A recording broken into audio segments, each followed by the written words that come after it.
Good morning angels. कर्म भोग।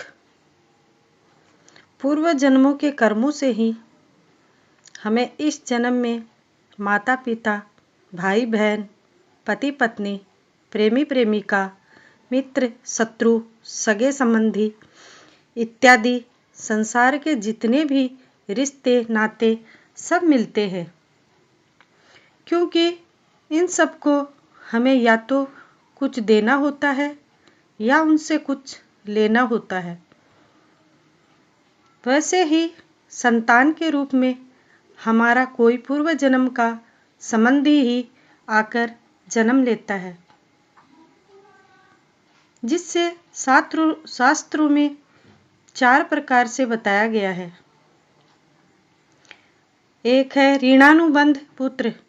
पूर्व जन्म का कोई ऐसा जीव जिससे आपने ऋण लिया हो या उसका किसी भी प्रकार से धन नष्ट किया हो, वह आपके घर में संतान बनकर जन्म लेगा और आपका धन बीमारी में या व्यर्थ के कार्यों में तब तक नष्ट करेगा जब तक उनका हिसाब पूरा ना हो जाए।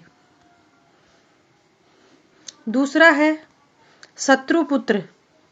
पूर्व जन्म का कोई दुश्मन आपसे बदला लेने के लिए आपके घर में संतान बनकर आएगा और बड़ा होने पर माता पिता से मारपीट, झगड़ा या उन्हें सारी जिंदगी किसी भी प्रकार से सताता ही रहेगा। हमेशा कड़वा बोलकर उनकी बेइज्जती करेगा। वह उन्हें दुखी रखकर खुश होगा। तीसरा है उदासीन पुत्र। इस प्रकार के संतान ना तो माता पिता की सेवा करती है और ना ही कोई सुख देती है, बस उनको उनके हाल पर मरने के लिए छोड़ देती है। विवाह होने पर यह माता पिता से अलग हो जाते हैं। चौथा है सेवक पुत्र। पूर्व जन्म में यदि आपने किसी की खूब सेवा की है तो वह अपनी की हुई सेवा का ऋण उतारने के लिए आपका पुत्र या पुत्री बनकर आता है और आपकी सेवा करता है। जो बोया है वही तो काटोगे।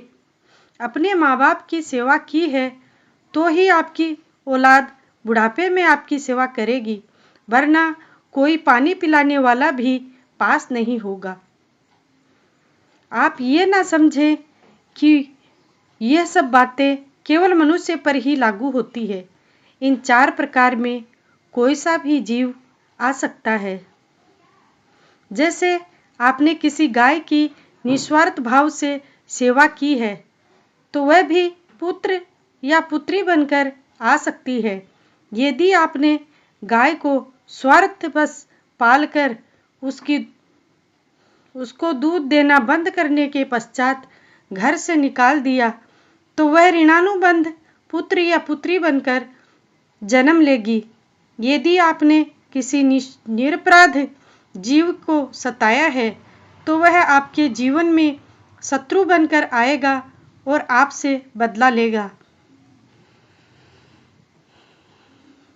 इसलिए जीवन में कभी किसी का बुरा ना करें, क्योंकि प्रकृति का नियम है कि आप जो भी करोगे उससे वह आपको इस जन्म में या अगले जन्म में 100 गुना वापस करके देगी।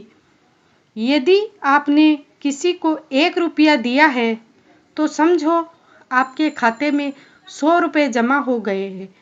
यदि आपने किसी का 1 रुपया छीना है तो समझो आपकी जमा राशि से 100 रुपये निकल गए। जरा सोचिए, आप कौन सा धन साथ लेकर आए थे और कितना साथ लेकर जाओगे। जो चले गए वो कितना सोना चांदी साथ ले गए। मरने पर जो सोना चांदी धन दौलत बैंक में पड़ा रह गया, समझो वो व्यर्थ ही कमाया। औलाद अगर अच्छी और लायक है तो उसके लिए कुछ भी छोड़कर जाने की जरूरत नहीं है, खुद ही खा कमा लेगी और औलाद अगर बिगड़ी या नालायक है तो उसके लिए जितना मर्जी धन छोड़कर जाओ, वह कुछ दिनों में सब बर्बाद करके ही चैन लेगी। मैं, मेरा, तेरा और सारा धन यहीं का यहीं धरा रह जाएगा, कुछ भी साथ नहीं जाएगा।